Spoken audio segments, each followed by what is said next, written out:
अस्सलाम वालेकुम सामिन 19 फरवरी है।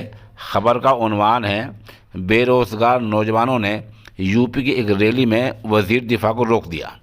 ख़बर थोड़ी तफसील से सुन लें। मामला यूपी के गोंडा इलाके का है, जहां वज़ीर दिफा राजनाथ सिंह आज चुनावी रैली को संबोधित करने खिताब करने गए थे। जैसे वो मंच पर स्टेज पर चढ़े तो वहां खड़े बेरोज़गार नौजवानों ने उन्हें रोक दिया। वजह पूछी गई। उन्होंने कहा कि हम फौज में भर्ती होना चाहते हैं। राजनाथ सिंह ने कहा होगी होगी। नौजवानों ने फिर उनके खिलाफ नारेबाजी की और उन्हें रोक दिया। बिलाखिर भीड़ में से किसी ने जय श्री राम का नारा लगाया। लोग कुछ मुस्कुरा दिए, फिर मामला हल हो गया। ये बहुत ही बेशर्मी की बात है कि मुल्क का वज़ीर दिफा नौजवानों को फ़ौज में भर्ती नहीं करा सका है और ये बेरोज़गार नौजवान उनके खिलाफ नारेबाजी कर रहे हैं और उनको आज स्टेज से थोड़ी देर के लिए रोका गया है।